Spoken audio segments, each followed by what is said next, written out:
భారత ఉక్కు మనిషి సర్దార్ వల్లభాయ్ పటేల్ 150వ జయంతి సందర్భంగా విద్యార్థులతో భారీ ర్యాలీ నిర్వహించారు. ఇండియన్ ఐరన్ మ్యాన్ గా కీర్తించే సర్దార్ వల్లభాయ్ పటేల్ జయంతోత్సవాలను పురస్కరించుకుని తిరుపతి జ్యోతిరావు పూలే విగ్రహం నుంచి పలు ప్రభుత్వ విద్యాలయాల నుంచి విద్యార్థులు, ఉద్యోగులు భారీ సంఖ్యలో హాజరు కాగా తొడా కచ్పే ఆడిటోరియం వరకు ర్యాలీ నిర్వహించారు.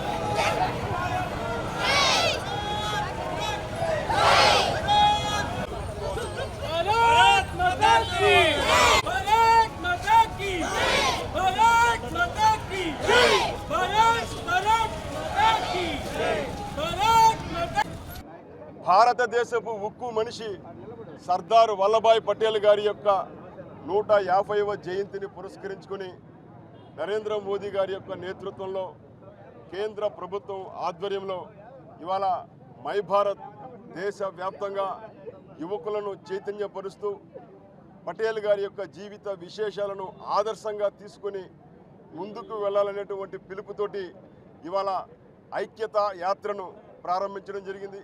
రేపు అక్టోబర్ 31 పటేల్ గారి యొక్క 150వ జయంతిని పురస్కరించుకుని ఆనాడు భారతదేశానికి స్వాతంత్రం సిద్ధించిన తర్వాత 565 సంస్థానాలు చిన్న చిన్న రాజ్యాలుగా విడిపోయి ఉన్నటువంటి క్రమంలో 562 సంస్థానాలు స్వచ్ఛందంగా భారతదేశంలో స్వచ్ఛందంగా కలిసినటువంటి నేపథ్యంలో 3 సంస్థానాలు ముందుకేసి కాశ్మీర్, జునాగఢ్, హైదరాబాద్ సంస్థానాలు ఈ దేశంలో విలీనం కావడానికి ముందుకేసినటువంటి క్రమంలో సర్దార్ వల్లభాయ్ పటేల్ గారు సామధాన భేద దండోపాయాలు ఉపయోగించి ఈ దేశాన్ని ఉత్తరాన హిమాలయాలు, పశ్చిమాన హిందూ మహాసముద్రం, తూర్పున బంగాళాఖాతం, పడమర అరేబియా సముద్రం, ఈ నడుమ ఉన్నటువంటి అఖండ భారతదేశాన్ని దేశ సమగ్రతను, ఐక్యతను సాధించినటువంటి ఉక్కు మనిషి సర్దార్ వల్లభాయ్ పటేల్ గారు.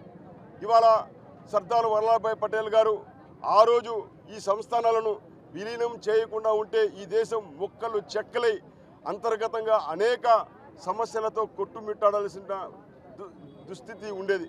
అలాంటి సమయంలో పటేల్ గారు చూపినటువంటి చొరవ, ధైర్యం, క్రమశిక్షణ, నిజాయితీ ఆయనకు ఉక్కు మనిషి అనేటువంటి పేరు తెచ్చిపెట్టింది.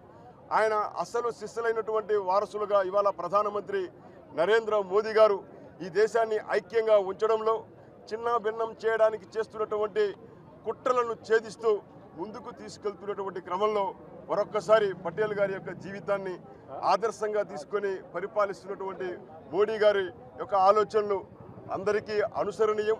ఈ క్రమంలో తిరుపతి నగరంలో కూడా మేము పెద్ద ఎత్తున యువకులను సమీకరించి ఈ 150వ జయంతి సర్దార్ @150 ఐక్యత యాత్రను తిరుపతి నగరంలో విద్యార్థులు, ఎన్సీసీ, ఎన్ఎస్ఎస్ వాలంటీర్లు అందరితో కలిసి కేంద్ర ప్రభుత్వం ఆధ్వర్యంలో ఈ యాత్రను నిర్వహించుకోబోతున్నాం.